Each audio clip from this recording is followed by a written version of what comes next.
இப்போ normal MSME லெண்டிங்க்கும் business ஃபைனான்சிங்க்கும் என்ன difference? சரி, எம்எஸ்எம்இ மூலம் போயிட்டோம் அப்படின்னு சொன்னாக்கா இப்போ எல்லாமே எம்எஸ்எம்இ செக்டர் தான். முதல்ல ட்ரேடிங் ஆக்டிவிட்டி வந்து எம்எஸ்எம்இயில் வராமல் இருந்துச்சு. ஒரு 5 வருஷ காலமாக அதுவும் எம்எஸ்எம்இயில் வருது.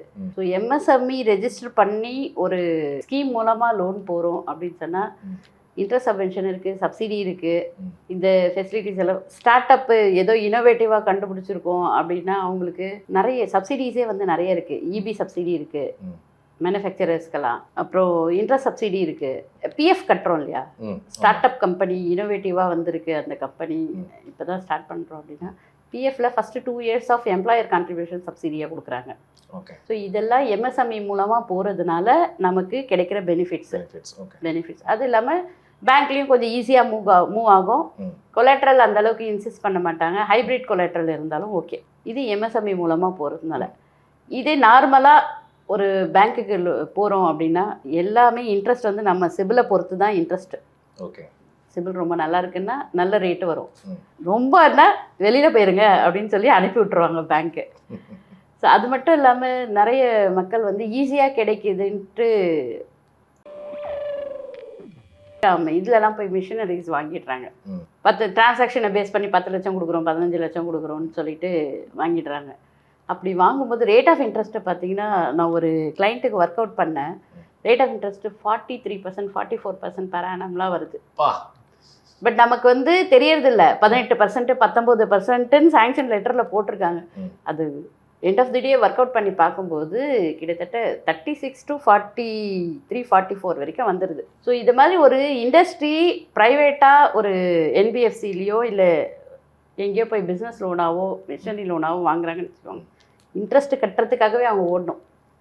இண்டஸ்ட்ரியை டெவலப் பண்ண முடியாது. 1ஆம் தேதியான 1ஆம் தேதியிலேருந்து 5ஆம் தேதிக்குள்ளே இத்தனை இஎம்ஐ இருக்கா, அதுக்கு எவ்வளோ சம்பாதிச்சோம், பணம் இல்லையா, யார்கிட்ட கடன் வாங்கலாம் அடுத்தது. ஏன்னா இஎம்ஐயை கரெக்டாக மெயின்டைன் பண்ணாதான் அடுத்த டெவலப்மெண்ட் அவங்களுக்கு. இல்லை 3 மாதம் இஎம்ஐ வந்து ஒழுங்காக கட்டாமல் போயிட்டா என்பி ஆகிடுது. 90 நாளைக்கு மேலே சிபிலில் ஒரு லோன் வந்து டிலே இன் பேமெண்ட் காமிச்சதுன்னு சொன்னால் அது வந்து என்பிஏயில் போயிட்டு நீங்கள் அதுக்கப்புறம் கட்டினீங்கன்னா ஸ்டாண்டர்டாக ஆயிரும். அது வந்து சிபிலை வந்து ரொம்ப அஃபெக்ட் பண்ணும். அப்படி அஃபெக்ட் பண்ணும்போது அடுத்த ஃப்யூச்சர் எக்ஸ்பான்ஷன்றது நம்ம மறந்துடணும். அதில் அது சரி பண்ணுறதுக்கு ரொம்ப காலகட்டங்கள் ஆகும். ஸோ இது மாதிரி ப்ரைவேட் ஃபண்டிங் போகிறது அவங்களுடைய பிஸ்னஸ் லாபத்தையும் குறைக்குது. இந்த மாதிரி இஎம்ஐக்காக ஓட வேண்டிய சூழ்நிலையும் ஆகிடுது. இன்ட்ரெஸ்ட் வந்து ஒரு 0.5% நம்மளுக்கு அஃபோர்டபுளாக கிடைக்குதுன்னா கூட அந்த 0.5% நம்மளுக்கு சம்பாதிச்சு கொடுக்கறது ரொம்ப பெரிய வேல்யூவாக இருக்கும். 10 கோடி லோனு எடுக்கிறாங்கன்னு வச்சுக்கோங்களேன், 0.5% ரேட் ஆஃப் இன்ட்ரெஸ்ட்டில் நம்மளுக்கு ஒரு இடத்துலேருந்து இன்னொரு இடத்துல கம்மியாக கிடைக்குதுன்னா அந்த 0.5% வந்து ஒரு பெரிய வேல்யூவாக இருக்கும். ஸோ நமக்கு ப்ராஃபிட்டும் இன்க்ரீஸ் ஆகும். ஸோ இதனால ப்ரைவேட் ஃபண்டிங் போகிறத அவாய்ட் பண்ணிவிட்டு ஈஸியாக டோர் ஸ்டெப்பில் வந்து கொடுக்குறாங்க. நம்ம எங்கேயோ போத்தாவில்ல, டாக்குமெண்ட் 2 நாளில் வருது. இல்லை ஆப்பில் லோன் அப்ளை பண்ணுறோம். ஆப்பில் லோன் அப்ளை பண்ணோன்னே அடுத்த 10 நிமிஷத்தில் நமக்கு வந்து 10 நிமிஷத்துலேயே 1/2 வரலையும் நம்ம அக்கௌண்ட்டில் பணம் வந்துடுது. அப்படின்னா ஆப்பில் அப்ளை பண்ணுறோம், அவங்க கேட்குற கேள்விக்கெல்லாம் பதில் சொல்கிறோம், அவங்க கேட்குற ஓடிபியை நம்ம கொடுக்குறோம். நம்மளுடைய க்ரெடென்ஷியல்ஸ் வந்து 3rd பர்சனுக்கு தெரியுது. இது எனக்கு வந்து நடந்த ஒரு விஷயம். காலேஜ் படிக்கும்போது தியேட்டரில் போய் உட்காந்து படம் பார்த்துட்டே இருந்திருக்காங்க. ஸ்நாக்ஸ் வாங்குறதுக்கு அக்கௌண்ட்டில் காசு இல்லையா. அப்போ ஏதோ ஆப்பில் லோன் போட்டு 2000 ரூபாய் வந்துருச்சா. உடனே ஸ்நாக்ஸ் வாங்கி சாப்பிட்டேன். அந்த பையன் ஒரு பிஸ்னஸை ஸ்டார்ட் பண்ணி லோனுக்குன்னு போகும்போது சிபில் வந்து ரொம்ப டவுனாக 500க்கு கீழே இருக்குது. என்ன எதுவுமே லோன் வாங்கலை, இவனுக்கு எதுக்கு 500 கீழே இருக்குன்ட்டு சிபில்லாம் எடுத்து செக் பண்ணும்போது காலேஜ் படிக்கும்போது ஆப்பில் லோன் வாங்கி 2000 ரூபாய் வாங்கினதை கட்டாமல் விட்டு ஒரு பிஸ்னஸே வந்து வாங்க முடியல, ஃபெயில் ஆகுது. ஸோ இதெல்லாம் வந்து ரொம்ப பேத்தட்டிக்கான சுச்சுவேஷன். ஆப்பில் லோன் அப்ளை பண்ணுறதோ இல்லை ஓடிபி கேட்டு அதை சொல்லி இதெல்லாம் பண்ணுறதோ வந்து ஒரு ஆண்டர்ப்ரனருக்கு சரி கிடையாது. பிஸ்னஸை வந்து டெவலப் பண்ண முடியாது. ஆப்பில் பண்ணாதீங்க, ப்ரைவேட்டாக வந்து எங்கேயும் லோன் வாங்காதீங்க. பரவாயில்ல, 3 மாதம் ஆகுதா பேங்க்கில் கொடுத்து, பொறுமையாக வெயிட் பண்ணி அந்த லோனை எடுத்து பிஸ்னஸை ஸ்டார்ட் பண்ணுங்க, நல்லா வரும். ஏன்னா வட்டியும் கம்மி. நமக்கு எல்லா இந்த கவர்மெண்ட் கொடுக்குற மானியத்தெல்லாம் யூஸ் பண்ணாலே வட்டி இல்லாத கடன் ஆகிடுது. ஸோ இந்த ஃபெசிலிட்டி யாருக்கு கிடைக்கும்?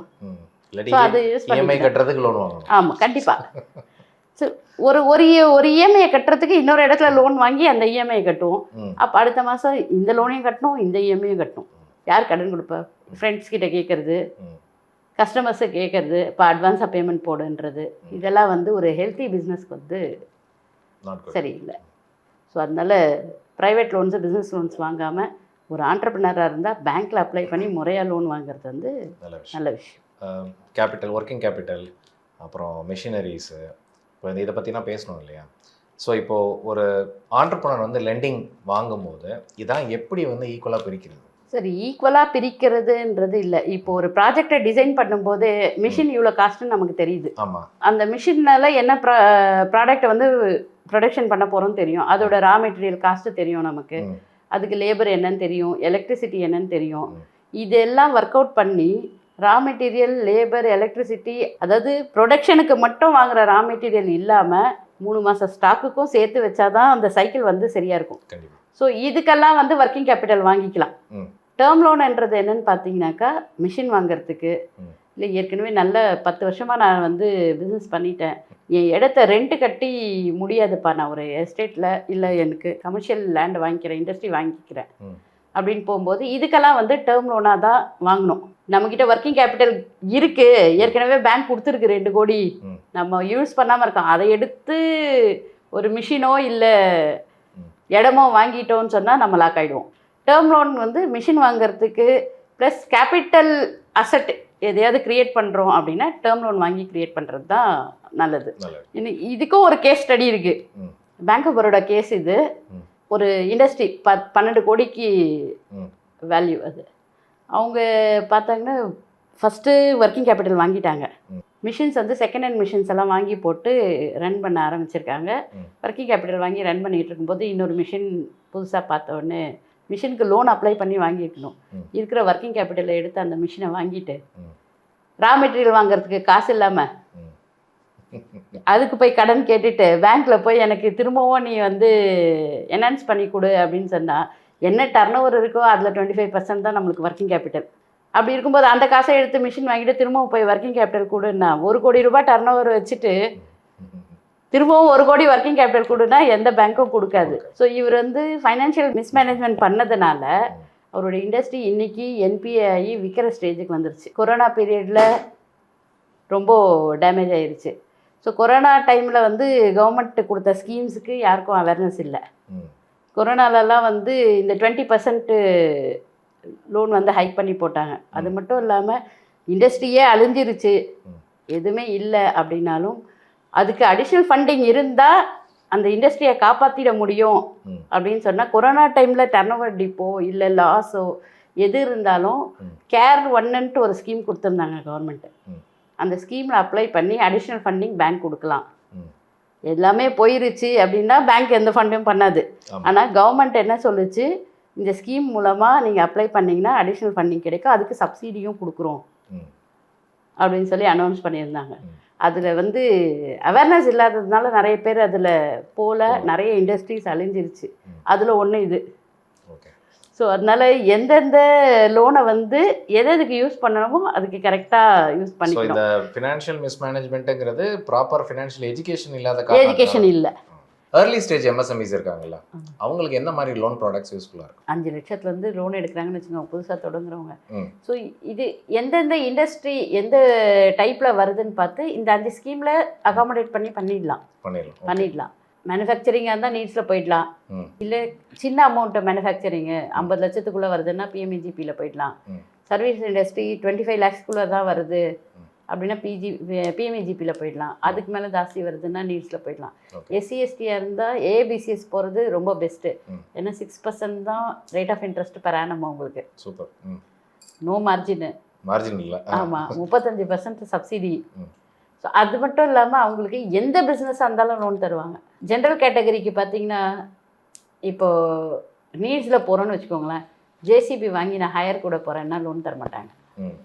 இதே ஏபிசிஎஸ்ல இந்த ஸ்பெஷல் கேட்டகரி எஸ்சிஎஸ்டி பர்சன்ஸு ஒரு பொருளை வாங்கி நான் ஹையருக்கு விட போகிறேன்னா கூட அந்த பிஸ்னஸ் கூட அவங்களுக்கு சப்போர்ட் பண்ணுறாங்க.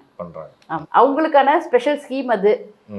5 லட்சமாக இருந்தாலும் சரி, 5 கோடி 6 கோடியாக இருந்தாலும் சரி, அந்த ஸ்கீமில் போகிறது அவங்களுக்கு ரொம்ப பெனிஃபிட்டு எஸ்சிஎஸ்டிக்கு. ஸோ ட்ரேடிங்னா வந்து யூஐஜிபி ஸ்கீமில் போயிடலாம். ஸோ இந்த மாதிரி ஒருத்துக்கு ஒரு ஸ்கீம்னு இருக்குது. எந்த இண்டஸ்ட்ரியை நம்ம செலக்ட் பண்ணுறோன்றதை பொறுத்து தான். நமக்கு வந்து அந்த பிஸ்னஸ் தெரிஞ்சிருந்தா போதும், மினிமம் 8th ஸ்டாண்டர்ட் படிச்சிருக்கணும். ம். இதுக்கு பார்த்தீங்கன்னா நீட்ஸுக்கே +2 படிச்சிருந்தா போதும். ஓகே. ஃபர்ஸ்டெல்லாம் வந்து டிகிரி இருக்கணும் அப்படின்றது இருந்துச்சு. ம். இப்போ +2 படிச்சிருந்தாலும் போதும் அப்படின்ற மாதிரி கொண்டு வந்துட்டாங்க. ஸ்கீம்ஸில் போகும்போது, கவர்மெண்ட் ஸ்கீமில் போகும்போது, கம்பெனிஸ் ஆக்டுக்குள்ளே ப்ரைவேட் லிமிடெட் கம்பெனியோ பப்ளிக் லிமிடெட் கம்பெனியோ பண்ணிட்டோம் அப்படின்னாக்கா ஸ்கீமில் போக முடியாது. போக முடியாது. கம்பெனிஸ் ஆக்டில் ஒரு கம்பெனியை ரெஜிஸ்டர் பண்ணிட்டோம் அப்படின்னா ஸ்கீம்ஸில் போக முடியாது. ப்ராப்பர்ட்டர்ஷிப் ஆமாம், ப்ரொப்ரைட்டர்ஷிப்பு, பார்ட்னர்ஷிப்பு இவங்க வந்து ஸ்கீம்ஸ்க்கு எலிஜிபிள். ஏன் வந்து கம்பெனிஸ் ஆக்ட் வந்து ஸ்கீமில் போக முடியாது அப்படின்னு சொன்னாக்கா, ப்ரொப்ரைட்டர்லேயும் பார்ட்னர்ஷிப்லேயும் அவங்க தான் ஓனர்ஸு. இதே ஒரு ப்ரைவேட் லிமிடெட் கம்பெனின்னு வச்சுக்கோங்களேன், directors are employee of the company தான், ஓனர் கிடையாது. ஆமாம், சரிங்களா? ஷேர் ஹோல்டர் தான் ஓனர்ஸு, ஆனால் ஷேர் ஹோல்டர்ஸ் பிக்சரில் வரப்போகிறது இல்லை. டைரக்டருக்கு ஷேர்ஸ் இருக்கணுன்ற அவசியம் இல்லை ஆஸ் பர் ஆக்ட். ஒரு ஷேர் வச்சுருந்தாலும் அவங்க டைரக்டர் தான், 0 ஷேர் இருந்தாலும் டைரக்டர் தான். ஏன்னா எம்ப்ளாயி ஆஃப் தி கம்பெனி தான்.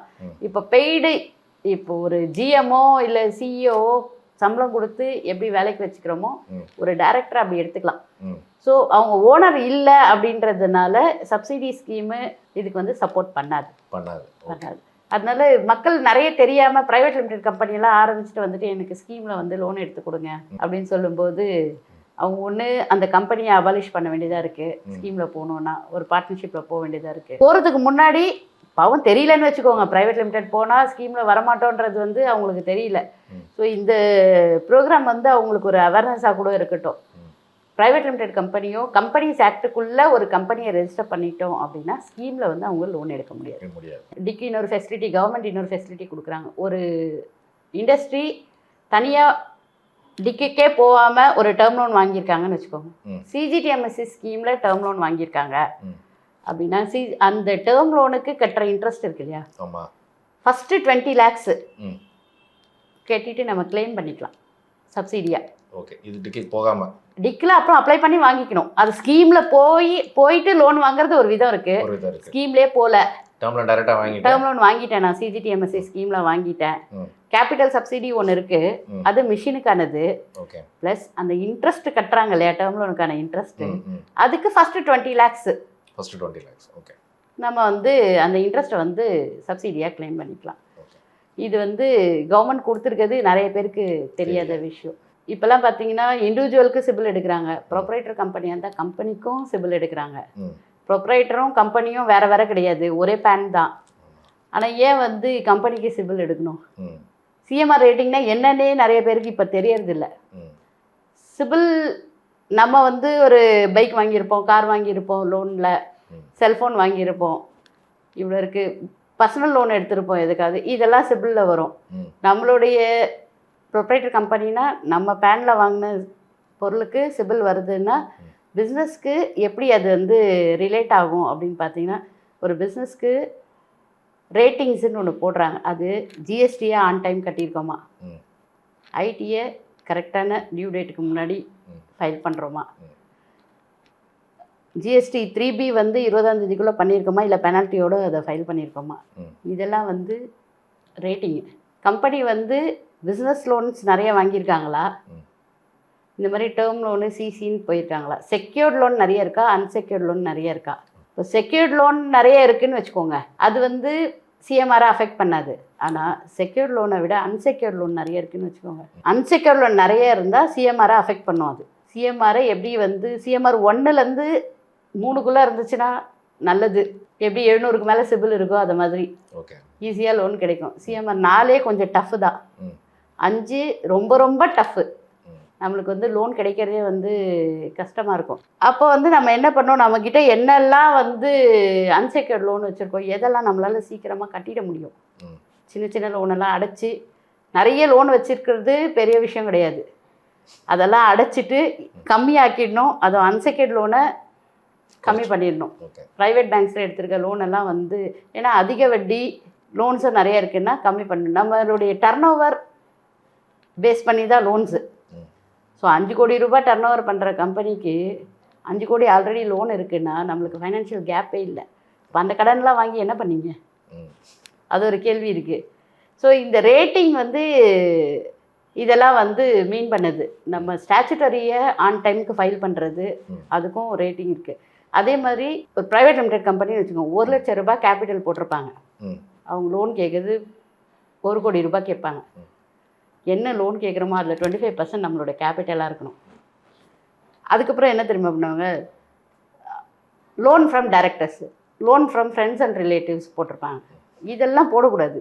சிஎம்ஆர் வந்து இதெல்லாம் அஃபெக்ட் பண்ணும். ஸோ ஒன்று லோன் ஃப்ரம் டைரக்டர்ன்றதை கேபிட்டலாக இன்ட்ரடியூஸ் பண்ணிவிடுங்க, கேபிட்டலில் ஏற்றிடுங்க. ஸோ கேபிட்டல்னு போடும்போது அமௌண்ட் கூட கூட நமக்கு லோன் அமௌண்ட் கூட வரும். எப்படியுமே 10 லட்ச ரூபாய் ஆத்தரைஸ் கேபிட்டல் போட்டிருப்பீங்க, 1 லட்ச ரூபாய் பெய்டப் போட போகிறீங்க, இன்னும் 9 லட்ச ரூபாய் தான் கேப் இருக்கே. அதுக்கு ஆல்ரெடி ஃபீஸ் கட்டியிருக்கீங்க. கேபிட்டலில் ரைஸ் பண்ணி விடுங்க. இது வந்து ஆடிட்டர்ஸ் வந்து அவங்களுக்கு சொல்லி கொடுக்கணும். ஸோ ஒரு கோடி ரூபாய் லோன் வாங்குறோன்னா 25% நம்மளுடைய கேபிட்டல் இருக்கணும். அதுதானே பேங்க்லேயே மார்ஜின் சொல்கிறான். உங்கள் மார்ஜின் 25% எடுத்துன்னு வாங்கன்னு சொல்கிறான். ஸோ இதை வந்து கேபிட்டலாக நம்ம பேலன்ஸ் ஷீட்டில் காமிக்கல அப்படின்னு. ஒரு சில பேலன்ஸ் ஷீட்டை பார்த்தா தெரியும், 2 கோடி ரூபாய் டர்ன் ஓவரு, வர வேண்டிய பணம் எனக்கு 1.5 கோடின்னு காமிப்பாங்க டெட்டாஸு.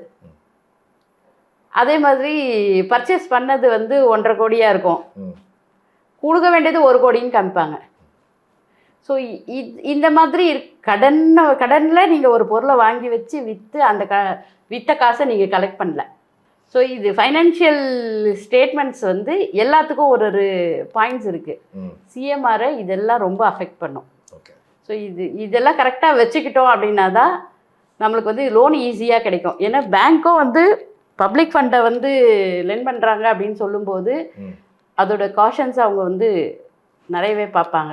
ஓகே, லோனுக்கு வர்றாங்க இல்லையா? ஸோ ஒரு கம்பெனியோட ஏர்லி ஸ்டார்ட் அப் ஸ்டேஜஸில் எந்த மாதிரி கம்பெனிஸ் பூட் ஸ்ட்ராப் பண்ணணும், எந்த மாதிரி கம்பெனிஸ் லோன் போகணும் அப்படிங்கிற ஒரு டிஃபரன்ஷியேஷன் இருக்கா? அப்படின்னு இல்லை, எல்லாருக்குமே எலிஜிபிள் இருக்குது. சப்ஜெக்ட் டு இந்த விஷயங்கள் தான். நம்ம ரெக்கார்டை நம்மளுக்குன்னு ஒரு ஐடியா இருக்கும் இல்லையா? ஆமாம், இதுக்காக லோன் போகணுமா, இதை பூட் ஸ்டாப் பண்ணக்கூடாதா அப்படின்னு நம்ம சொல்லுவோம் இல்லையா? சரி, அதாவது சின்னதாக ஒரு நம்மக்கிட்ட பணம் இருக்குது, ஒரு 5 லட்சத்துக்குள்ளே ஒரு பிஸ்னஸ் ஆரம்பிக்கிறோம் அப்படின்னா நம்ம பணத்தை போட்டு பிஸ்னஸ் ஆரம்பிச்சிடலாம். ஆரம்பித்து ஒரு 3-4 வருஷம் ரன் பண்ணலாம். அதை அடுத்த ஸ்டேஜுக்கு கொண்டு போகும்போது நம்ம கையில் கேபிட்டல் இருக்காது. இருந்ததெல்லாம் பிஸ்னஸில் போட்டிருப்போம், புக்கு வந்து நல்லா வளர்ந்துருக்கும், நம்ம பிஸ்னஸும் நல்லா வளர்ந்துருக்கும். இந்த டைமில் பேங்க்குக்கு போயிட்டு லோன் எடுத்து நம்ம பண்ணிக்கலாம். ஆனால் ஸ்கீம்ஸில் போகிறோன்னு வச்சுக்கோங்க, ஸ்கீம்ஸில் போகும்போது நம்ம ஓன் ஃபண்டு போய் ஸ்கீமில் போக முடியாது. ஸ்கீம்ஸுன்றதே யாருக்கு வந்து லோயர் லெவலில் இருக்காங்க, அவங்களுக்கு தொழில் தெரியும், இந்த விஷயத்த நல்லா பண்ணுவாங்க, அவங்களுக்கு ஃபைனான்ஷியல் சப்போர்ட் இருந்தால் அவங்க இன்னும் பெரிய லெவலில் வருவாங்க அப்படின்றவங்கள சப்போர்ட் பண்ணுறது தான் ஸ்கீம்ஸு. ஏற்கனவே பிஸ்னஸ் வச்சுருக்கோம், நம்ம வந்து எக்ஸ்பேன்ஷனுக்காக போகிறோம், அதில் ஸ்கீமில் போக முடியுமானா போக முடியாது. இது எல்லாமே புதுசாக ஆரம்பிக்கிறவங்களுக்கு தான் ஸ்கீமு. சப்சிடிஸ் மட்டும் மிஷின் வாங்கினா, ஏற்கனவே பிஸ்னஸ் இருக்குது, மிஷின் நான் புதுசாக இன்னொரு எக்ஸ்பென்ஷன் பண்ணுறேன், மிஷின் வாங்கியிருக்கேன், ஏற்கனவே ஒரு கோடிக்கு வச்சுருக்கேன் மிஷின், இன்னும் 1 கோடிக்கு வாங்குறேன்னா அதுக்கு அந்த 1 கோடிக்கு அப்ளை பண்ணி வாங்கிக்கலாம், 25% சப்சிடி வாங்கிக்கலாம். இது வந்து இருக்குது. ஆனால் ஸ்கீமில் போயிட்டு நம்ம இன்னொரு என் பிஸ்னஸை எக்ஸ்பேண்ட் பண்ணுறதுக்கு லோன் வாங்கணுமான்னா அது முடியாது. இந்த மிஷினை வாங்குறதுக்கே டேர்ம் லோனு நான் ஸ்கீம் மூலமாக போய் வாங்கணுன்னா முடியாது. நான் பேங்க்கில் போய் வாங்கிட்டு சப்சிடியை வாங்கிக்கலாம். இதை மாதிரி இருக்குது. ஸோ முதல் பேசுன மாதிரி இப்போ டேர்ம் லோன் வாங்கிட்டு ஆமாம் அந்த இஎம்ஐயை நம்ம வந்து இன்ட்ரெஸ்ட் கட்டுற இன்ட்ரெஸ்ட்டை ஆமாம் திருப்பி நம்ம சப்சிடியாக வாங்கிக்கலாம். இது நிறைய வந்து ஸ்கீம்ஸை பற்றி பேசணும்னா நிறைய விஷயங்கள் இருக்குது. கவர்மெண்ட் கொடுக்குற சப்சிடிஸ் பற்றி பேசணுன்னாலும் நிறைய இருக்குது. நம்ம பேட்டன்ட் எடுக்கிறோம், பேட்டன்ட் ரெஜிஸ்டர் பண்ணுறோம், ட்ரேட்மார்க் ரெஜிஸ்டர் பண்ணுறோம், இன்டர்நேஷ்னல் ட்ரேட் ஃபேர்லாம் போகிறோம், இங்கே வந்து லோக்கலி ட்ரேட் ஃபேர்லாம் நடக்குது. அதில் நம்ம வந்து ஒரு ஸ்டால் போடுறோம், இல்லை நம்மளுடைய இந்தியன் ஏதோ ஒரு பொருளை நம்ம வந்து வெளிநாட்டில் போய் மார்க்கெட் பண்ணுறோம், அங்கே வந்து எக்ஸிபிஷன் நடக்குது, நம்ம ஸ்டால் போட போகிறோம் அப்படின்னா அந்த எக்ஸ்பென்சஸ்க்கெல்லாம் சப்சிடி உண்டு. ஓ ஓகே, எம்எஸ்எம்இயாக இருந்தால் அந்த எக்ஸ்பென்சஸ்க்கெல்லாம் சப்சிடி உண்டு. இப்போ சென்னை ட்ரேட் சென்டரில் நிறைய எக்ஸ்போஸ் நடக்குது. இப்போ நம்ம போய் ஒரு ஸ்டால் போடுறோன்னு வச்சுக்கோங்க, அந்த எக்ஸ்போவை யார் கண்டக்ட் பண்ணுறாங்களோ அவங்க எம்எஸ்எம்இயில் ஒரு ஆத்தரைசேஷன் வாங்கியிருந்தா இங்கே வந்து ஸ்டால் வைக்கிறவங்களுக்கெல்லாம் சப்சிடி கொடுக்கலாம் அப்படின்னு ஒரு ஆத்தரைசேஷன் வாங்கியிருந்தாங்கன்னு வச்சுக்கோங்க. நம்ம போய் ஒரு 1 லட்ச ரூபா ஆகுதுன்னு வச்சுக்கோங்க, ஒரு ஸ்டால் போட்டு அங்கே செலவு பண்ணுறது 1 லட்ச ரூபா ஆகுதுன்னா அது நம்ம போய் சப்சிடி வந்து விமனாக இருந்தால் 80% வரைக்கும் சப்சிடி இருக்குது. சூப்பர். மென்னாக இருந்தால் 40% வரைக்கும் சப்சிடி இருக்குது. பிஸ்னஸ் பொறுத்து நமக்கு வந்து சப்சிடிஸ் உண்டு. அது வந்து கிளைம் பண்ணிட்டு போகலாம். இதெல்லாம் வந்து ட்ரேட் ப்ரமோஷனுக்காக கவர்மெண்ட் கொடுக்குற சென்ட்ரல் கவர்மெண்ட் சப்சிடிஸு. ஸ்கீம்ஸ் வந்து தமிழ்நாடை பொறுத்த வரைக்கும் பிஎம்இஜிபி, யுஐஇஜிபி, ட்வீஸ் வந்து புதுசாக விமனுக்காக ஆரம்பித்த ஸ்கீமு. அதில் மேக்ஸிமம் 10 லட்சம் லோனு. இப்போ ஏற்கனவே நான் வந்து ஒரு பொட்டிக் வச்சுருக்கேன், அதை எக்ஸ்பேண்ட் பண்ணோம், இன்னும் ஒரு 10 லட்சம் லோன் வேணும்னா இந்த ஸ்கீமில் அப்ளை பண்ணிக்கலாம், விமனாக இருந்தால் மட்டும். நீட்ஸ் இருக்குது. ஏபிசிஎஸ் வந்து புதுசாக தொடங்கினாலும் சரி, நான் எக்ஸ்பேன்ஷன் போகிறேன், அவங்க வந்து எஸ்சி/எஸ்டி கேட்டகரிக்கு மட்டும் ஸ்பெஷல் அவங்களுக்கு. ஆமாம். ஸோ இது மாதிரி கவர்மெண்ட்ஸ் நிறைய கொடுக்குது. தெரிஞ்சுக்கிட்டு நம்ம வந்து பண்ணோன்னா கடன் வாங்கினாலும் வட்டி இல்லாமல் கிடைக்கிற சப்சிடிஸ் எல்லாம் கரெக்டாக வாங்கி பிஸ்னஸை பண்ணால் வட்டி இல்லாமல் ஒரு இன்வெஸ்டர் கிடைச்ச மாதிரி தான் கவர்மெண்ட் நமக்கு. ஸோ இந்த பிஸ்னஸ்க்கு தான் லோனு, அந்த பிஸ்னஸ்க்கு தான் லோனு இல்லை, எல்லா பிஸ்னஸ்க்கும் இருக்குது, எல்லாத்துக்கும் ஸ்கீம் உண்டு. ஸோ நம்ம வந்து டெய்லர் மேடாக எதுக்கு எதுன்றதை பார்த்துட்டு அதில் அப்ளை பண்ணிக்கலாம். இப்போ ஒரு ஆண்டர்ப்ரனர் வந்து ஒரு லோன் அப்ளை பண்ணுறாங்க இல்லையா, அது ரிஜெக்ட் ஆகாமல் நம்ம அந்த லோன் நமக்கு கிடைக்கிறதுக்கு என்ன மாதிரி விஷயங்கள் குயிக்காக பண்ணணும் அப்படின்னா என்னென்ன விஷயங்கள் பண்ணணும்? குயிக்காக பண்ணணுன்னா நம்மளுடைய சிபிலை கரெக்டாக வச்சுக்கணும், அவ்வளோதான். அதுதான் மெயின். ஆமாம் சார். ஆண்டர்ப்ரனருக்கு மட்டும் இல்லை, இப்போ நம்ம பிஸ்னஸ்க்காக மட்டும் லோன் வாங்குறதுக்கு மட்டும் நம்ம சிபிலை கரெக்டாக வச்சுக்கணுன்றது கிடையாது. நம்ம பிள்ளைங்களுக்கு பின்னாடி எஜுகேஷன் லோன் எடுக்கிறோன்னு வச்சுக்கோங்க, நம்ம சிபிலில் ஏதோ பிரச்சனை இருக்குது, நம்ம பசங்களுக்கு ஹையர் ஸ்டடீஸ் படிக்கிறதுக்கு எஜுகேஷன் லோன் எடுக்க போகிறோம், அந்த பிள்ளைங்க தான் வந்து அப்ளிகண்ட்டு போயிட்டு லோன் அப்ளை பண்ணுவாங்க. ஆனால் அவங்க ஸ்டூடெண்ட்டுன்றதுனால கேரண்டராக பேரண்ட் தான் வரப்போகிறோம். அப்படி பேரண்ட் கேரண்டராக வரும்போது நம்ம சிபில் சரியில்லைன்னு வச்சுக்கோங்க, அவங்களுடைய ஃப்யூச்சரும் கேள்விக்குறி தான். ஸோ அவங்களுக்கு லோன் கிடைக்காது, அதுக்கு பதிலாக நம்ம வேறு ஆல்டர்னேட் பண்ண வேண்டியதாக இருக்கும். ஸோ அப்படி பண்ணும்போது நமக்கும் கஷ்டம், அந்த பிள்ளைங்களுக்கும் கஷ்டம். ஸோ ஒரு பிஸ்னஸ் பர்சன் ஃபைனான்ஷியல் டிசிப்ளின் இருந்து நம்ம சிபிலை வந்து கரெக்டாக வச்சுக்கிறது தான் எல்லாத்துக்குமே வந்து நல்லது. நம்ம பிள்ளைங்களுக்கும் நல்லது, நம்மளுக்கும் நல்லது, அடுத்த எக்ஸ்பென்ஷனுக்கும் இது. எங்கே போனாலும் நம்மளுக்கு வந்து ஒயிட் கலர் மாதிரி தான், என்னது எல்லாமே கரெக்டாக இருக்குப்பா, டேக்ஸை கரெக்டாக கட்டியிருக்கேன், நான் ஜிஎஸ்டியை கரெக்டாக ஃபைல் பண்ணுறேன், ஐடி கரெக்டாக கட்டியிருக்கேன், என்னுடைய ஆப்ளிகேஷன்ஸ் எல்லாம் கரெக்டாக ஃபுல்ஃபில் பண்ணியிருக்கேன், இஎம்ஐ நான் எடுத்த லோன் ஒன்று கூட பவுன்ஸ் இல்லை டிலே இன் பேமெண்ட் கூட கிடையாது. ஸோ சம் ரீசன்ஸு ஒரு சில இதில் வந்து பேங்க்கு தப்புனால கூட பவுன்ஸ் ஆகிறது இருக்குது, வாய்ப்பு இருக்குது. ஸோ அந்த கேஸ் வந்து எக்ஸப்ஷனல். அதை கூட நம்ம பார்த்து கம்யூனிகேட் பண்ணி வச்சுக்கணும், ரெக்கார்டில் க்ரியேட் பண்ணி வச்சுக்கணும். அப்படி இல்லைன்னா எல்லா பேங்க்கும் வந்து நம்ம லோன் வாங்கும்போது சிபிலில் வந்து என்ட்ரி போடுறாங்க, நம்ம கட்டி முடித்த பிறகு அதை சிபிலில் என்ட்ரி போடுவாங்களான்றது வந்து. ஆமாம், லோன் கம்ப்ளீட் பண்ணி முடிச்சோன்னா என்ஓசி ப்ராப்பராக வாங்கணும், நம்ம வந்து அவங்களுக்கு சொல்லணும், எப்போ என் சிபிலில் எழுதிருப்பா, என்னுடைய இது இருக்குது, ஸ்கோர் இருக்குது, சிபிலில் எழுதிரு, நீ அனுப்பிடு. அவங்க அனுப்பிட்டாலும் நம்மளும் வந்து சிபிலுக்கு ஒரு மெயில் போட்டு என்னுடைய என்ஓசி வந்துருச்சு அப்படின்னு சொல்லி மெயில் போட்டு நம்மளுடைய ரெக்கார்டை நம்ம தான் கரெக்டாக வச்சுக்கணும். மற்றவங்க மேலே ப்ளேம் பண்ணுறது வந்து முடியாத விஷயம். சரிங்களா? சிபில் கரெக்டாக இருந்தால் எல்லாமே கரெக்டாக இருக்கும். ஓகே. எம்எஸ்எம்இ லோன் ஈகோ சிஸ்டமில் ஃப்யூச்சரில் என்ன மாதிரி சேஞ்சஸ் வந்தால் நல்லா இருக்கும்னு நீங்கள் நினைக்கிறீங்க? சார், சேஞ்சஸ்ன்னு பார்த்தீங்கன்னா ஆர்பிஐ தான் ஒரு சில சேஞ்சஸ் பண்ணணுன்றது என்னோட இதாக இருக்குது. ஏன்னா கொரோனாக்கு அப்புறமா எல்லாரோட சிபிலும் அவுட்டு தான். ஏன்னா இப்போ வந்து சிபிலை பேஸ் பண்ணி தான் எல்லாமே அப்படின்னு பேங்க்கு டிசைட் பண்ணுறாங்க. அது ஒரு விதத்தில் நல்லது கூட. சிபில் வந்து கவர்மெண்ட் பாடி கிடையாது, ப்ரைவேட் ரேட்டிங் செக்டர் தான் அவங்க. ஸோ அவங்க கொடுக்குற இன்ஃபர்மேஷனை வச்சு தான் பேங்க் வந்து இவங்களுக்கு லோன் கொடுக்கலாமா கொடுக்கக்கூடாதான்றதை டிசைட் பண்ணுறாங்க. பெரிய டிசாஸ்டர் பார்த்திங்கன்னா கொரோனாக்கு அப்புறம் எல்லாரோட பிஸ்னஸும் நல்லா கோடிக்கணக்கில் பண்ணியிருந்தவங்க கூட இல்லை ஒன்றும் இல்லாமல் போயிட்டாங்க. ஸோ அவங்களுடைய இஎம்ஐஸ் அப்போ ஸ்கிப் ஆனது அதெல்லாம் வந்து சிபிலில் ரொம்ப ரிஃப்ளெக்ட் ஆகி அவங்களுடைய சிபிலே டேமேஜ் ஆயிடுச்சு. சிபிலை பேஸ் பண்ணி பேங்க் லோன் கொடுக்குதுன்னு சொல்லும்போது இந்த மாதிரி எக்ஸப்ஷனல் கேசஸ்ஸு அவங்களுடைய ஹிஸ்ட்ரிஸ் இருக்கும், பாஸ்ட் ஹிஸ்ட்ரிஸ் இருக்கும், எப்படி லோன் கட்டியிருப்பாங்கன்றது இருக்குது. இந்த பிரச்சனையினால் சிபில் பிரச்சனை இருக்குது, ஸோ அவங்களுக்கு ஸ்பெஷலாக ஏதாவது பண்ணலாமா அப்படின்றத கன்சிடர் பண்ணணும். சிபிலில் பேஸ் பண்ணி தான் லோனு. ஒரு நல்ல இண்டஸ்ட்ரி அழிஞ்சிருச்சு, இல்லை அந்த ஆண்டர்ப்ரனருக்கு அந்த இண்டஸ்ட்ரி இல்லை வேற ஒரு இண்டஸ்ட்ரி ஆரம்பித்து ஒரு இது பண்ணுறாங்க அப்படின்னா அவங்களுக்கு சப்போர்ட் பண்ணுறதுக்கு சிபிலை மட்டும் பேஸ் பண்ணி பண்ணக்கூடாது. சிபிலை வந்து ரீகன்சிடர் பண்ணணும். இந்த ரேட்டிங்கில் தான் இருந்தால் தான் லோன் கொடுக்கணும் அப்படின்றத வந்து ரீகன்சிடர் பண்ணணுன்றது என்னுடைய இதாக இருக்குது.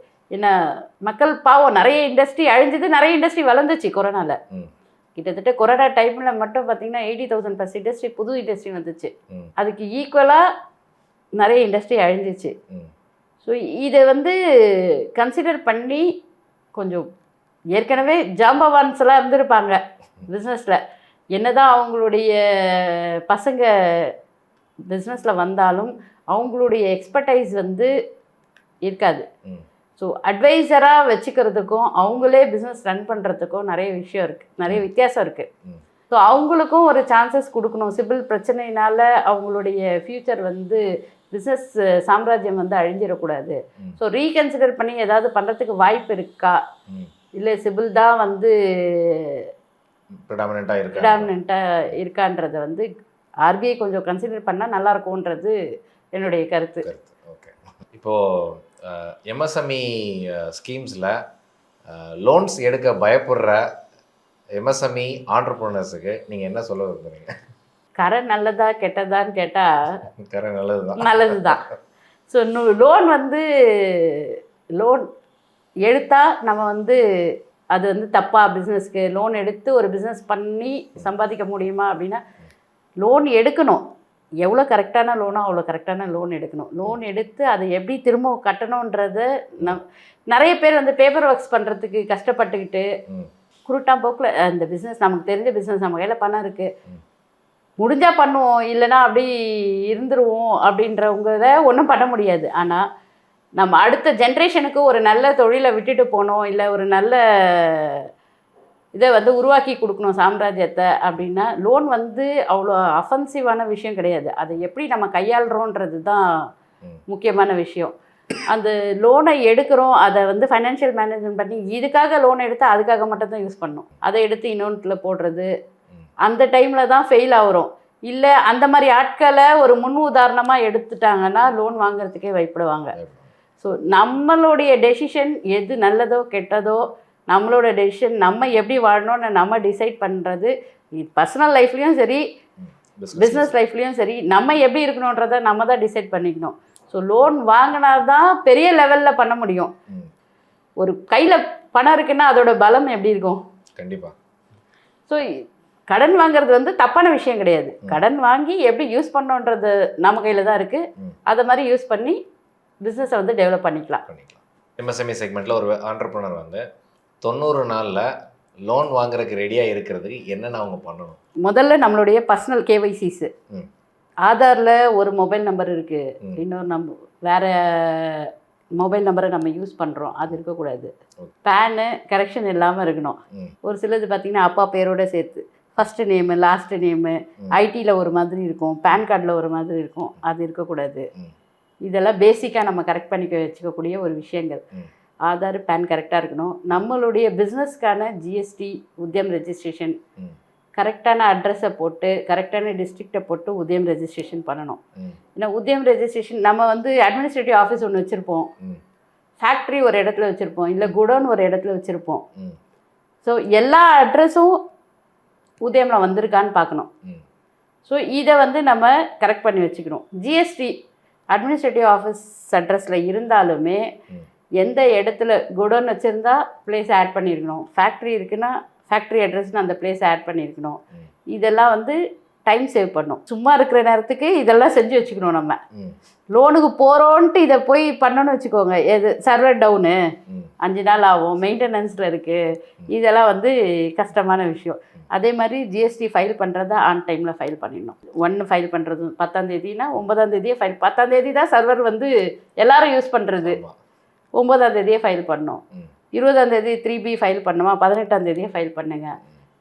இல்லை நம்ம வந்து சிக்னல் இல்லாத இடத்துல இருப்போம், ஓடிபி வராது டைமுக்கு, இதெல்லாம் வந்து அவாய்ட் பண்ணிக்கணும். ஐடி ஜூலையில் ஃபைல் பண்ணணும், ஜூலையில் ஃபைல் பண்ணிடணும், செப்டம்பர் வரையும் போகக்கூடாது, பெனால்ட்டி கட்டக்கூடாது. அதே மாதிரி நம்மளுடைய 6 மாதம் பேங்க் ஸ்டேட்மெண்ட்டு ரெடியாக இருக்கணும். எனி டைம் எடுத்து கொடுக்குற மாதிரி இருக்கணும். ஓகே. நெட் பேங்கிங் இருக்குது, எந்த டைம் கேட்டாலும் டவுன்லோட் பண்ணி கொடுக்குற அளவுக்கு வச்சுக்கணும். பாஸ்வேர்டை மறந்துட்டேன், இல்லை வேற ஒருத்தவங்க யூஸ் பண்ணுறாங்க, இதை சொல்லக்கூடாது. அதுக்கப்புறம் பார்த்தீங்கன்னா டிரான்சாக்ஷன்ஸ் எல்லாம் ஜிஎஸ்டி பில்லு போடுறீங்கன்னா அதுக்கான டிரான்சாக்ஷன் அக்கௌண்ட்டில் இருக்கணும். பர்ச்சேஸ் பண்ணிங்கன்னா அக்கௌண்ட்லேருந்து பேமெண்ட் கொடுங்க, சேல் பண்ணுறீங்கன்னா அக்கௌண்ட்டுக்கு பணம் வாங்குங்க. நிறைய பேர் வந்து என்ன பண்ணுறது, இதுக்கு பில்லு போடல அதனால நான் வந்து கேஷாக வாங்கிக்கிறேன் அப்படின்றது, இல்லை ஜிபேயில் பணம் வாங்கிக்கிறேன். ஜிபே அக்கௌண்ட்டு கிடையாதா, எப்படியா இருந்தாலும் வந்துடுது. ஸோ ஒரு பிஸ்னஸ் மேன் என்ன பண்ணணும், ₹1 ஒரு பொருளை விற்கிறோன்னா கூட அதுக்கு ஜிஎஸ்டி பில் போடுறதுக்கு அந்த கல்ச்சருக்கு வந்துடணும். மக்களும் வந்து பில் இல்லாமல் பொருள் வாங்கக்கூடாதுன்ற கல்ச்சருக்கு வந்துடணும். எல்லாத்த விட முக்கியம் பிஸ்னஸ் பர்சனுக்கு எதுக்கு பில்லு போட்டு வரணும்னா, பில்லு போட்டு பண்ணாதான் அந்த டிரான்சாக்ஷன் தான் ரெக்கார்ட் ஆகுது. ஆமாம். ஐடியில் என்ன டிரான்சாக்ஷன் கொடுக்குறோமோ அது நம்மளாக கொடுக்கறது. ஆனால் ஒரு சேல்ஸு டர்ன் ஓவர் நடக்குதுன்னா ஜிஎஸ்டியில் 3Bல என்ன ஃபைல் பண்ணுறோமோ அதுதான் ஒரு கவர்மெண்ட் சைட்டில் போய் ரெக்கார்ட் ஆகிற டிரான்சாக்ஷன். அந்த டிரான்சாக்ஷனை பேஸ் பண்ணி தான் உங்களுக்கு லோனு. அதே மாதிரி அந்த டிரான்சாக்ஷன் என்ன காமிச்சிருக்கீங்களோ அதுக்கு ±5-10% அக்கௌண்ட் டிரான்சாக்ஷன் இருக்கலாமே ஒழிய, நான் 5 கோடி ஜிஎஸ்டி பில்லு போட்டிருக்கேன் ஆனால் எனக்கு 50 லட்சம் தான் டிரான்சாக்ஷன்னா லோன் கிடைக்காது. ஸோ இதெல்லாம் வந்து எப்போ கேட்டாலும் நம்மளுடைய பர்சனல் பேப்பர்ஸோ கம்பெனி பேப்பர்ஸோ எந்த மிஸ்டேக்கும் இல்லாமல் எடுத்து கொடுக்கறதுக்கு தயாராக இருக்கணும். ஏன்னா பேங்க் ஒரு பேப்பரை கேட்டு 1 மாதமாக நம்மளை ஃபாலோ பண்ணாங்கன்னு வச்சுக்கோங்களேன், நம்மளுக்கு அங்கேயே க்ரெடிபிலிட்டி இல்லை. இவங்க பேப்பரை இவங்க ஒழுங்காக வச்சுக்கல. நம்ம வந்து பேப்பரை கொடுத்தோடனே சார் எனக்கு எப்போ லோன் சேங்ஷன் ஆகும்னு கேட்குற மாதிரி நம்ம பேப்பரை வந்து கரெக்டாக வச்சுக்கணும். அவங்க கேட்கும்போது நம்ம கரெக்டாக கொடுக்கறதுக்கு நம்ம தயாராக இருக்கணும். ஸோ இதெல்லாம் வந்து கரெக்டாக வச்சுட்டாங்கனாலே எல்லா பேப்பரும் அவங்க கேட்குறத ஒன்று விடாமல் நம்ம கொடுத்தோன்னா பேங்க் வேலை பேங்க்கு கரெக்டாக பண்ணிடும். ஸோ 90 டேஸ் வந்து ரொம்ப லாங் பீரியடு. பேங்க்கெல்லாம் வந்து 30 டேஸ்க்குள்ளார வந்து லோனை கொடுத்துட்றாங்க. 30 டேஸில் அவங்க லோன் இருக்குது இல்லைன்னு சொல்லிடணும், லோனை கொடுத்துட்றாங்க. அதுக்கு நம்ம தான் வந்து பேங்க்குக்கு சப்போர்ட்டிவாக இருக்கணும். அவங்க கேட்கறதெல்லாம் வந்து நம்ம தான் கரெக்டாக கொடுக்கணும். ஸோ இந்த பேப்பர்ஸ்லாம் எப்போவுமே ரெடியாக வச்சுருந்தோம்னு சொன்னாக்கா எனி டைம் நம்மளுக்கு வந்து கிடைச்சிரும். Okay. Thanks for joining us today, madam, and then sharing all your experiences. It was really useful. எல்லாருக்கும் வந்து கண்டிப்பாக புரிஞ்சிருக்கும் எம்எஸ்எம்இல லோன் எடுக்கிறது எவ்வளவு ஈஸியான விஷயம், ஏன் எடுக்கணும், அதனால் பெனிஃபிட்ஸ் என்ன, இதெல்லாம் தெளிவாக சொன்னீங்க. So it was really helpful for all the MSME entrepreneurs who are watching this podcast. Thank you very much sir. என்னுடைய பழைய ஞாபகங்களையும் வந்து எனக்கோ திரும்பி பார்க்க வச்சு என்னுடைய மென்டர் எல்லாமும் எனக்கு ஞாபகப்படுத்தி, ஸோ இது ஒரு நல்ல எக்ஸ்பீரியன்ஸ் தான். ஸோ மக்களும் வந்து புரிகிற மாதிரி லாங்குவேஜில் தான் சொல்லியிருக்கோம், மக்களுக்கும் புரியும்னு நினைக்கிறேன். புரியலனாலும் உங்கள் மூலமாக எதனா கேள்விகள் கேட்கணுன்னாலும் என்கிட்ட கேட்டுக்கலாம். கண்டிப்பாக. Thank you very much sir. Thank you.